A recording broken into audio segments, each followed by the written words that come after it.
So, you want to abandon your wife for your mistress? You're too quiet, too plain. You are not my type. Suyeon knows how to be the wife I need. And are you sure that the baby is yours? Hello family, and welcome to the channel. Before we begin, let me know where you're watching from in the comments. If you're new here, welcome. Also, do not forget to subscribe. Now sit back and let's get into the story. Amara Johnson sat across from him in the conference room of Seoul's most expensive law firm. The divorce papers spread between them like a battlefield. Her hand hovered over the signature line, while Park Jae-min watched with barely concealed impatience, his Rolex catching the afternoon light as he drummed his fingers against the polished mahogany table. "Are you going to sign, or are you going to waste more of my time?" Jaemin's voice was sharp, cutting. The same voice that used to whisper promises in her ear 5 years ago. Amara looked up at him. This man she'd loved. This man she'd built from nothing. This man that promised her everything but dreams and a studio apartment in Gangnam that leaked when it rained when they got married with nothing years ago. Except now, she saw a stranger wearing her husband's face. His Korean features, harder now, sculpted by success and arrogance. "I'm reading it thoroughly. Divorce is a serious matter. I want to understand what I'm signing," Amara said calmly, her Afro-Korean features composed despite the storm building in her chest. "There's nothing to understand. You get the apartment in Itaewon and a settlement of 500 million won. More than generous considering you contributed nothing to the company." Jaemin leaned back in his leather chair, confident, dismissive. "Sign the papers, Amara. Suyeon is waiting." Suyeon, the girlfriend, the woman who'd slithered into their lives 6 months ago dressed in Chanel and ambition, whispering poison in Jaemin's ear about how a successful man deserved a woman who understood high society. A woman who looked the part at investor dinners and charity galas. Amara's lawyer, an elderly Korean man named Gary, shifted uncomfortably beside her. He'd been reviewing the settlement with increasing distress for the past 30 minutes, occasionally glancing at Amara like he wanted to say something but didn't dare. 500 million won, Amara repeated quietly. "For 5 years of marriage. Be grateful you're getting that much." Jaemin's voice was ice. "My lawyers suggested I give you nothing. You were just a housewife, Amara. You didn't build anything. You didn't earn anything. You were decorative, at best." The words landed like slaps. Amara felt lawyer Gary tense beside her. Even Jaemin's own lawyer, a sharp-faced woman named Lee, looked uncomfortable. But Amara just smiled. A small, knowing smile that didn't reach her eyes. "Decorative," she echoed. "Is that what you think I was? What else would you call it? You stayed home while I built the company. You hosted dinner parties while I closed deals. You were supportive. I'll give you that. But supportive isn't the same as essential." Jaemin checked his watch, a limited edition piece worth more than most people made in a year. "I have a meeting in an hour. A very important meeting, actually. The deal that's going to triple our market value. So if you're quite finished." "The Meridian Group deal," Amara said. Jaemin's eyes flickered with surprise. "How did you?" "I pay attention," Amara said simply. "You've been working on securing that partnership for months. It's all you talk about. How landing Meridian Group as a strategic partner will make you one of the most powerful tech CEOs in Seoul. How it will open doors to international markets. How it will prove you're more than just a small startup that got lucky. I don't just talk about it. I'm actually doing it, unlike some people who just talk." Jaemin's smile was cruel. "The contract signing is tomorrow. Suyeon will be there as my partner. My real partner. Not playing pretend like you did." Amara nodded slowly. "I see. And the baby?" The room went very still. Jaemin's expression shifted, part defiance, part something that might have been shame if he were capable of it anymore. "Suyeon is pregnant. 3 months. That's why we're doing this now instead of dragging it out. I want to be free to marry her before the baby comes. I want to do this right." "Right," Amara repeated. The word tasted bitter. "You want to do this right by abandoning your wife of 5 years for your pregnant mistress. You're twisting it. I'm stating facts." Amara's voice remained calm, but something had shifted in her posture. She sat straighter now, and her dark eyes had taken on a quality that made lawyer Gary lean back slightly. You started an affair. Your mistress got pregnant. Now you want a quick divorce so you can play house with her while simultaneously closing the biggest deal of your career. Am I missing anything? Don't act like you're some victim here, Amara. You know our marriage has been dead for years. We're not compatible. We never were. Jamin's voice rose slightly defensive. You're too quiet, too plain. You don't fit in my world anymore. Soo-yeon understands business. She understands networking. She knows how to be the kind of wife I need. The kind of wife you need, Amara said softly, is one you never deserved. Excuse me? Nothing. Amara picked up the pen again. You said you have a meeting. Let's not waste more time. She signed her name on the paper. Park Amara Johnson.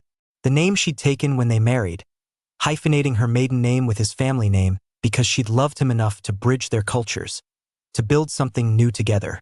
What a fool she'd been.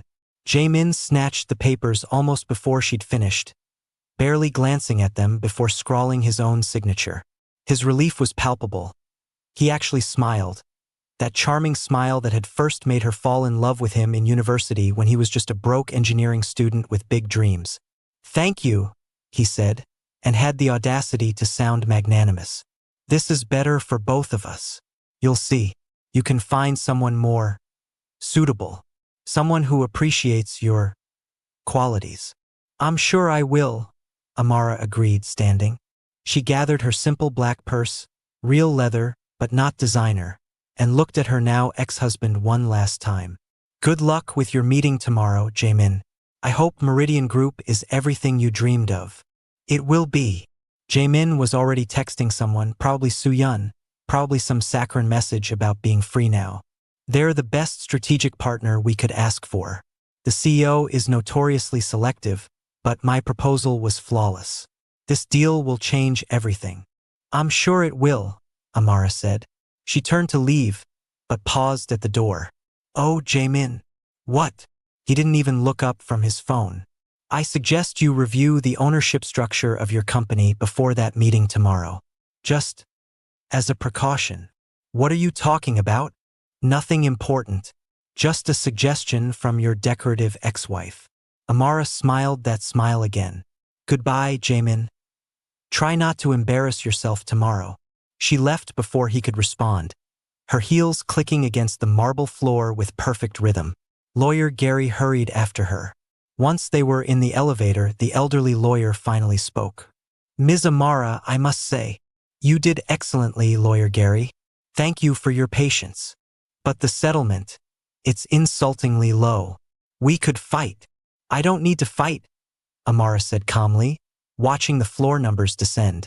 I just needed him to sign the papers and feel like he won. You are not upset? He asked, his facial expression changing from concern to something like awe. I'm furious, Amara corrected. But being upset and being unprepared are two different things. The elevator doors opened to the building's sleek lobby. Amara stepped out, and Lawyer Gary followed, still looking at her with that mixture of confusion and respect. Ms. Amara, forgive me for asking, but what exactly is going to happen tomorrow? Amara checked her own watch. A simple yet elegant watch tomorrow? Jamin is going to learn that there are consequences for underestimating people, especially the people who loved you enough to make you great. I don't understand. You will, Amara promised. Everyone will. She walked out of the building into Seoul's afternoon chaos, the autumn air cool against her skin. Somewhere in that same building, Jamin was probably already celebrating his freedom, already planning his future with Soo-yeon and their baby, already counting the money he'd make from the Meridian deal. But as Amara walked the streets, she remembered when she had met Park Jamin 5 years ago at Seoul National University. He'd been nothing, a brilliant engineering student with ideas but no resources.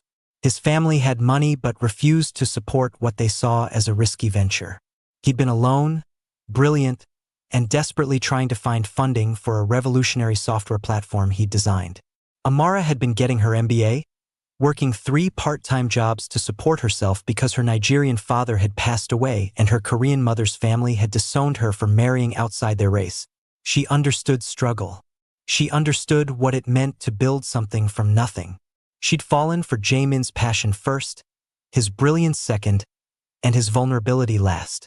He'd shared his dreams with her in late-night study sessions, talking about changing the tech industry, creating something that mattered.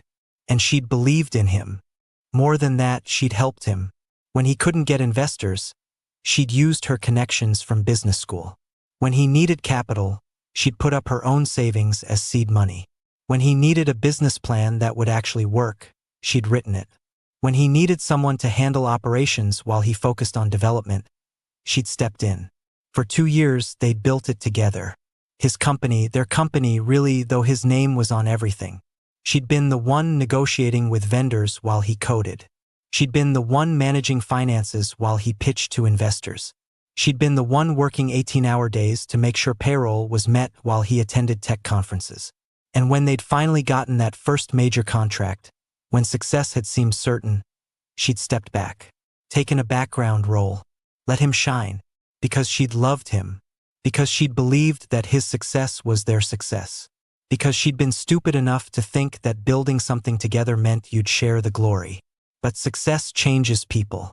As the company grew, Jaemin grew with it, grew distant, grew cold, grew arrogant. He started believing his own press releases, started thinking he'd done it all alone, started looking at his supportive wife as an embarrassment rather than a partner, started looking elsewhere for companionship. Amara had known about Soo-yeon from the first dinner meeting, where the woman had batted her lashes and laughed too loudly at Jaemin's jokes. She'd watched it develop, watched her husband fall for surface charm and designer labels, watched him transform into someone she didn't recognize. And she'd planned, because Amara Johnson might have been quiet, might have been content to stay in the background, might have been willing to let her husband take credit for work they'd done together. But she was not and had never been weak. The next morning, Amara woke up in her Itaewon apartment, the one Jaemin thought was her entire divorce settlement, and went through her usual routine: coffee, news, a long look at the Seoul skyline from her window. Then she dressed carefully. A tailored navy suit that whispered power. Subtle makeup that highlighted her Afro-Korean features. Her natural hair in an elegant updo. Diamond studs, real ones that she'd bought herself years ago. She looked like she belonged in a boardroom. Because she did. At precisely 10 a.m., Amara walked into the Meridian Group headquarters in Gangnam. The building was all glass and steel, gleaming in the autumn sun. Security nodded to her. They knew her face. The receptionist smiled and said, "Good morning, Ms. Johnson. Conference room A is ready." "Thank you, Minji." Amara took the private elevator to the top floor. Her floor, the executive level that very few people had access to. The doors opened to a reception area where her personal assistant, a sharp young Korean woman named Yuna, was waiting. "Mr. Park and his party arrived 15 minutes ago," Yuna reported. "They're in the waiting area. Mr. Park has asked 3 times when he'll be meeting with the CEO. Let him wait another 10 minutes, Amara said. "Anticipation is good for the soul." Yuna's lips twitched into an almost smile. "As you wish." Also, the legal team confirmed everything is in order for the contract review. "Excellent. Coffee? Already in your office, along with the final reports." Amara walked past Yuna into her corner office. A space of windows and light, minimalist and powerful. Her desk was clear except for a folder marked Park Tech Industries Partnership Proposal. She didn't open it. She already knew every word. She'd written most of it herself, after all. Through the floor-to-ceiling windows, she could see Seoul spread out below her. This view had cost her everything. Her marriage, her quiet life, her naive belief that love was enough. But it had also given her everything: power, control, the ability to make sure that what was hers stayed hers. Meridian Group looked like a tech conglomerate focused on strategic partnerships. In reality, it was an umbrella corporation that Amara had built slowly, carefully, over 5 years. Using her maiden name, using the connections she'd made in business school, using the same skills she'd used to build Jaemin's company, Except this time, she'd kept the credit and the power. Every strategic move Jamin thought he'd made independently, every investor he thought he'd charmed, every door he thought his brilliance had opened, Amara had been there first, smoothing the way, making introductions, ensuring that her husband's company grew exactly as she wanted it to. Meridian Group owned tech startups, investment firms, real estate holdings. It owned enough shares in enough companies to have serious influence in Seoul's tech sector, including Park Tech Industries, the company Jamin thought was entirely his owned 49% by Meridian Group, acquired through shell companies and careful stock purchases over 3 years. Hidden in paperwork that Jamin had signed without reading because he trusted his wife to handle the boring business stuff. Meridian Group, which meant Amara, was Park Tech's largest shareholder. Jamin just didn't know it yet. Her intercom buzzed. "Ms. Johnson, it's been 10 minutes. Amara smiled. "Send them in." She stood, smoothed her suit, and waited. The conference room doors opened.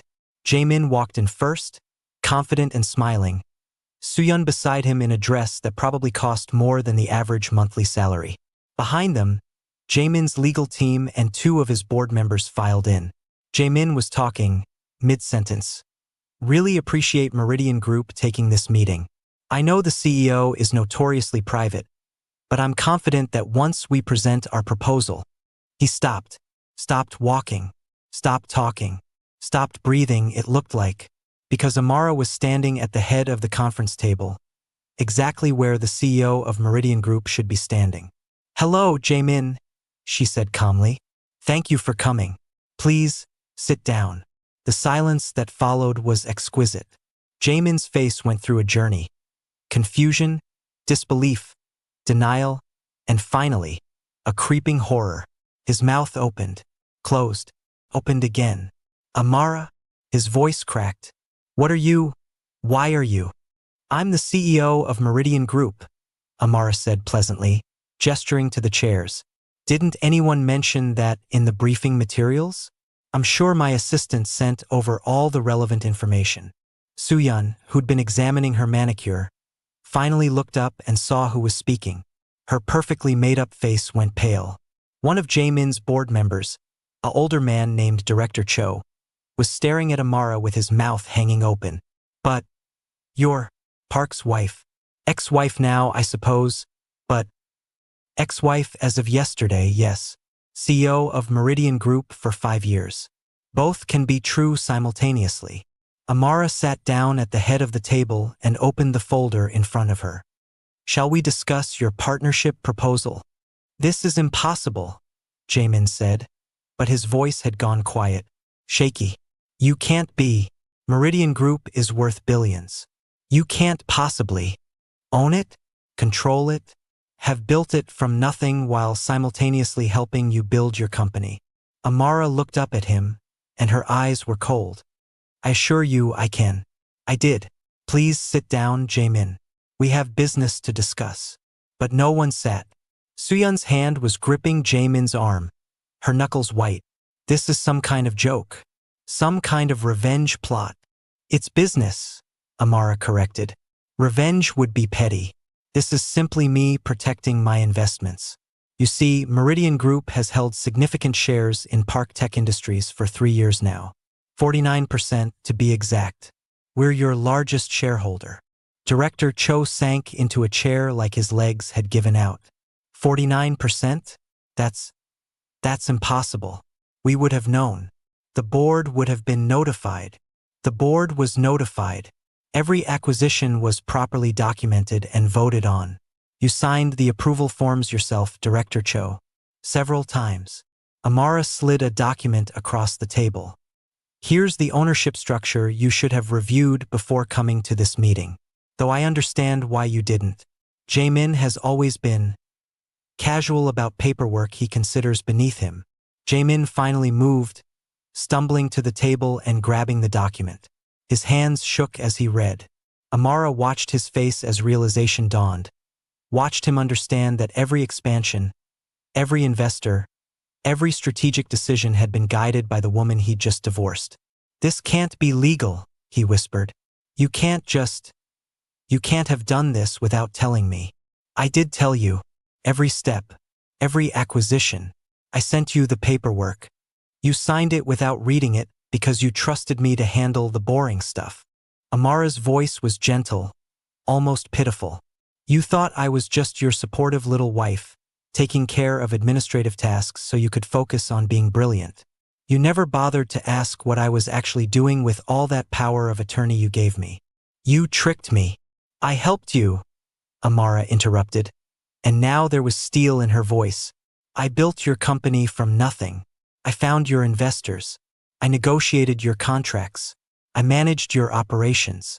And when you started to believe you'd done it all yourself, when you started treating me like I was worthless, like I was decorative, I made sure that I couldn't be erased from what we built together.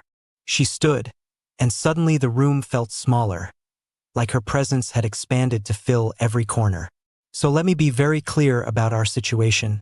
Jaemin, Meridian Group owns 49% of Park Tech. I own Meridian Group, which means I own nearly half of your company. The company you thought was entirely yours. The company you thought you built alone. Jaemin's face had gone gray. What do you want? What do I want? Amara smiled. That's the interesting question, isn't it? What does a woman scorned want from her ex-husband's company? Amara, please. Oh, don't worry. I'm not going to destroy you. I'm not that petty. Amara picked up another folder. Meridian Group is still interested in a strategic partnership with Park Tech. In fact, I have a contract right here. Very favorable terms for both parties. All you have to do is sign it. She slid the contract across the table. Jaemin didn't move. Couldn't move. He was staring at her like she was a stranger. Of course, Amara continued. If you'd prefer not to partner with Meridian, that's your choice. As the largest shareholder, I can call for a board vote to replace the CEO at any time. I've been very hands-off until now, letting you run the company as you saw fit. But if you're not interested in partnership, perhaps it's time for new leadership. You're threatening me, Jaemin said. I'm giving you options. There's a difference. Amara sat back down. You can sign the partnership agreement, which will benefit both our companies tremendously. Or you can refuse, and I can exercise my rights as majority shareholder to make changes to Park Tech's leadership structure. Your choice. Director Cho had recovered enough to speak. Ms. Johnson, surely we can come to some arrangement. We are coming to an arrangement. Jaemin just needs to decide if he wants to be part of it. Amara's gaze never left her ex-husband. You called me weak, Jaemin. You said I contributed nothing. You divorced me because you thought I was worthless. So I'm offering you a chance to prove your worth now. Show me that you can run this company successfully. Show me that you deserve to keep your position. All you have to do is sign. Soo-yeon's voice was sharp. Panicked? This is blackmail. This is business, Amara said coldly, finally looking at the other woman. And you should probably stay quiet, Ms. Kong. You're not part of these negotiations. I'm his partner. You're his mistress who happens to be pregnant. That's not the same thing. Amara's voice was ice. And speaking of pregnancy, Jaemin, you might want to request a paternity test before you finalize any plans for the future. The room went silent. What did you say? Jaemin's voice was barely audible. I said you should get a paternity test. It's just good practice when the relationship began as an affair. You can't be too careful about these things. How dare you? Soo-yeon started. I dare because I have investigators on my payroll. Good ones. The kind who dig up interesting information about people who try to destroy my marriage. Amara opened another folder. Like the fact that you've been seeing someone else throughout your relationship with Jaemin. Someone who might also be the father of your child. She slid photographs across the table. Jaemin grabbed them with shaking hands. His face went from gray to white. These are... He looked at Soo-yeon, and Amara watched betrayal bloom across his features the way it must have bloomed across hers when she first learned about the affair. Soo-yeon. Those are fake, Soo-yeon said quickly. Too quickly. She's lying. She's just trying to break us up. They're time-stamped, geotagged, verified by 3 independent sources. Amara's voice was matter-of-fact. The man in the photographs is Mr. Vincent Ballard. You might know him. He's the venture capitalist you were hoping to get investment from last year. Turns out he's been investing in Ms. Kong instead. For about 8 months now. Which would make him. She paused, doing the math. Yes, a very likely candidate for biological father. Jaemin was staring at the photographs like they were in a foreign language. 8 months. Give or take. My investigators can provide a full timeline if you'd like. This isn't true. Soo-yeon grabbed Jaemin's arm. Baby, you can't believe her. She's just jealous. She's trying to ruin us. Am I? Amara's voice was soft. Dangerous. Am I trying to ruin you, Ms. Kong? Or did you ruin yourself by thinking you could play 2 wealthy men at the same time? I love Jaemin. You love his bank account. Amara stood again. I suggest you leave now, Ms. Kong. This is a business meeting and you're not an employee of Park Tech Security can escort you out if necessary. Jaemin? Soo-yeon turned to him, tears starting. But he was still staring at the photographs with a look of absolute devastation. Get out, he whispered. What? Get out. Jaemin's voice cracked. Get out, I can't. I can't look at you right now. Soo-yeon's face went through its own journey of emotions. Shock, hurt, anger, and finally calculation. She grabbed her designer purse and stood. You're making a mistake, she said to Jaemin. She's manipulating you. Like you manipulated me? Jaemin's laugh was bitter. Get out, Soo-yeon. If that baby is mine, my lawyers will contact you. If it's not. He didn't finish. Soo-yeon shot Amara a look of pure hatred, then walked out on her expensive heels, slamming the door behind her. In the silence that followed, Jaemin finally sat down. He looked broken, small, nothing like the arrogant man who'd demanded a divorce yesterday. Why? He asked quietly. Why did you show me this now? Because you needed to understand something? Amara said, and for the first time, there was something almost gentle in her voice. I never wanted to hurt you, Jaemin. Even after everything you did to me, even after you threw away 5 years like they meant nothing, I didn't want revenge. I wanted you to see the truth. What truth? That the people who truly care about you don't make you feel worthless. They don't betray you. They don't use you. Amara sat down across from him. I loved you enough to build you an empire. She loved you enough to lie about carrying your child. Can you tell the difference? Jaemin's hands were shaking. You loved me. Past tense. I loved the man you used to be. The brilliant, passionate student who wanted to change the world. Not the arrogant CEO who forgot where he came from. Amara's voice was sad. I tried to wait for that man to come back. I waited for 3 years while you changed. But he didn't come back. So I protected myself. I built something you couldn't take from me. I didn't know. You didn't care to know. There's a difference.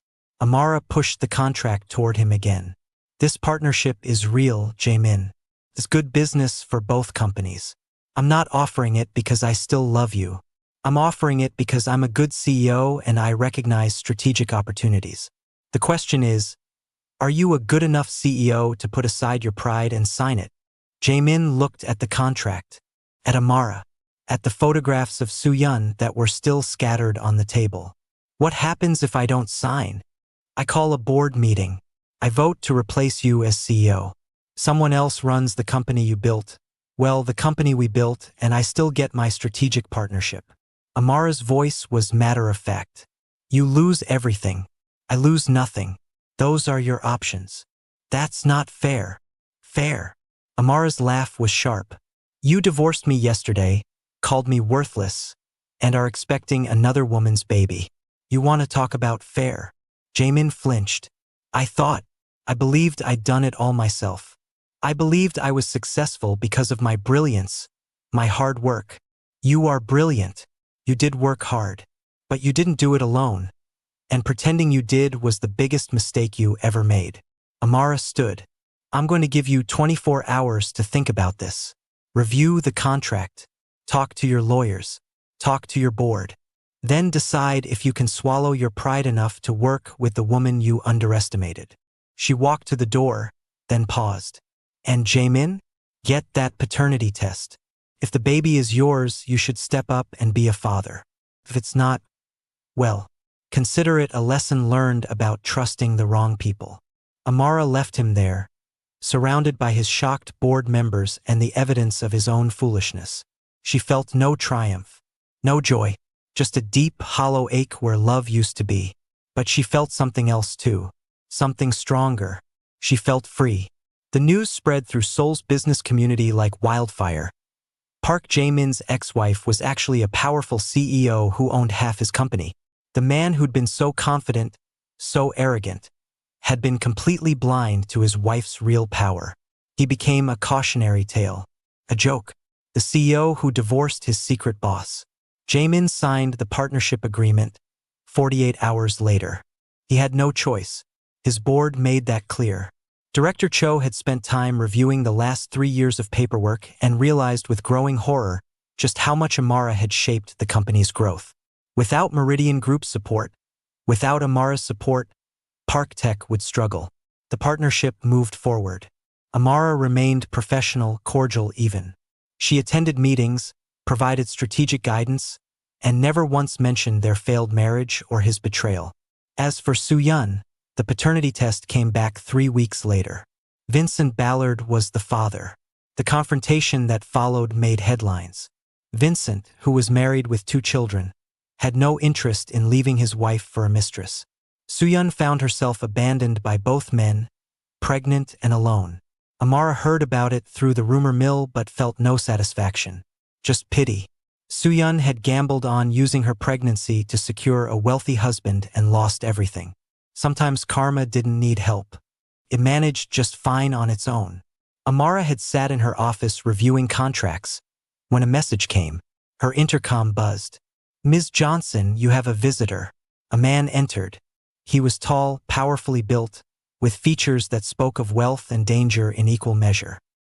He carried himself with the kind of confidence that came from never hearing the word no. He was Vincent Ballard, venture capitalist, Soo-yeon's other lover, father of her child. "Ms. Johnson," he said, his voice smooth and cold. "We need to talk." Amara just smiled that small, knowing smile and gestured to the chair across from her. "Mr. Ballard, what an unexpected pleasure." "I doubt that." Vincent sat, crossing his legs with casual arrogance. "You've been very clever, Ms. Johnson. Very clever indeed. Building your little empire. Destroying my associate's relationship with Park Jae-min. Making yourself into quite the power player. Thank you. I try. But you made one mistake." Vincent's smile was sharp. "You thought Soo-yeon was working alone. She wasn't." The room temperature dropped a few degrees. "You see," Vincent continued, "Soo-yeon and I had an arrangement. She would seduce Park Jae-min. I would provide financial support. Together, we would gain control of Park Tech, half through marriage, half through my investment position. A perfect partnership." "Interesting," Amara said calmly. "And when exactly did you plan to tell Jae-min the baby wasn't his?" "After the wedding. After we'd secured full access to his company. By then it would be too late. Divorce is expensive and complicated. He would have been trapped." Vincent leaned forward. "But you ruined that plan.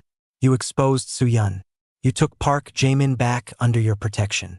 You cost me a very valuable investment opportunity." "My heart breaks for you," Amara said dryly. "I'm sure it does. Which is why I'm here to offer you a choice." Vincent pulled out a folder. "I have information about Meridian Group that would be very damaging if it became public. Certain irregularities in how you acquired some of your shell companies. Nothing illegal, but certainly unethical enough to hurt Meridian Group." Amara just raised an eyebrow. "Blackmail? How original. I prefer to call it negotiation. You give me a controlling stake in Park Tech, say 30% of your shares. In return, this information stays private. Everyone wins. Except Park Jae-min, who loses a third of his company. Park Jae-min is a fool who couldn't keep his wife or his mistress. I don't care about him." Vincent's voice was ice. "I care about profit. You understand profit. Don't you, Ms. Johnson? Amara studied him for a long moment. Then she smiled. A real smile this time, full of teeth. I do understand profit, Mr. Vincent, which is why I'm going to decline your generous offer. You're making a mistake. No, you are. Amara pressed a button on her phone. You see, I've been recording this conversation, and I'm fairly certain that attempted blackmail is illegal in South Korea, even if you prefer to call it negotiation. The door opened. 2 men in suits entered. Mr. Ballard, Amara said pleasantly. These gentlemen are from the prosecutor's office. They've been investigating your financial dealings for the past 3 months. Something about fraud, embezzlement, and using threats to acquire business interests. I believe they have some questions for you. Vincent's face went white. This is a trap? Yes. I knew you'd come. Knew you'd try something. So I prepared. Amara stood. You made the same mistake Jaemin made, Mr. Vincent. You underestimated me. You thought I was just a clever woman who got lucky. You thought you could bully me the way you've probably bullied dozens of other people. She walked around the desk, looking down at him. But I'm not lucky. I'm smart. I'm thorough. And I don't leave loose ends. Amara nodded to the prosecutors. He's all yours, gentlemen. As they led a protesting Vincent away, Amara returned to her seat. 2 weeks later, Amara stood in her Meridian Group office and looked out at Seoul's skyline. The view never got old. The city spread before her like proof that she'd survived, that she'd thrived, that being underestimated had been the best thing that ever happened to her. Her intercom buzzed. Ms. Johnson, you have a visitor. Mr. Park is here. Amara paused. She hadn't seen Jaemin in person since the contract signing. All their interactions had been through subordinates and email. Send him in. Jaemin entered looking different than she remembered. Thinner, tired. The arrogance that used to radiate from him had dimmed to something more subdued. He wore an expensive suit but didn't seem comfortable in it anymore. Amara, he said, thank you for seeing me. We're business partners. Of course I'll see you. She gestured to the chair across from her desk. What can I do for you? Jaemin sat but didn't speak for a long moment. He just looked at her like he was seeing her for the first time. I've been doing a lot of thinking, he finally said. About us. About what happened. About everything I did wrong. Jaemin, please, let me say this. He took a breath. I was an idiot. Worse than an idiot. I was cruel and blind and so obsessed with being successful that I forgot what success actually meant. I forgot who helped me get there. I forgot. His voice cracked. I forgot the woman I fell in love with. The brilliant, patient, incredible woman who believed in me when no one else did. Amara said nothing. I destroyed the best thing in my life because I was too stupid to recognize what I had. And I know I don't deserve forgiveness. I know I burned that bridge so completely there's nothing left but ashes. Jaemin's hands were shaking. But I wanted you to know that I understand now. I understand what I lost. I understand what you did for me, what you sacrificed, how incredible you are. Is this an apology? Amara asked quietly. It's an acknowledgement. An apology would imply I think sorry is enough, and it's not. Nothing is enough. Jaemin looked down at his hands. I just wanted you to know that I see you now. I see how brilliant you are. I see how powerful you've always been. And I'm sorry I was too arrogant to see it before. Amara felt something twist in her chest. Not love, that was gone, burned away by betrayal and time. But something like closure, like a wound that had finally stopped bleeding. Thank you for saying that, she said. I mean it. Thank you. Does it change anything? No. Amara's voice was gentle but firm. We're business partners now. That's all we'll ever be. I've moved on, Jaemin. You should too. I know. He stood, looking lost. I just wanted you to know that I'm sorry, that I was wrong, that you were never weak, never worthless, never anything but extraordinary. I know, Amara said simply. I've always known. Jaemin left, and Amara returned to the window. The city sprawled before her, full of possibilities and power and proof that she was more than enough. She'd been called decorative, worthless, weak. She'd been underestimated by the man who should have known her best. But underestimation, it turned out, was a kind of camouflage. It let you work in the shadows. It let you build an empire while people assumed you were building nothing. And when you finally stepped into the light, when you finally showed everyone what you'd been building all along, she was exactly what she'd always been: brilliant, powerful, and quietly in control of everything that mattered. And no one would ever underestimate her again. We have come to the end of the story. Did you think Amara was fair enough with Jaemin, or should she have forgiven him instead? Do let me know your thoughts in the comments. And also, do subscribe. See you in the next story.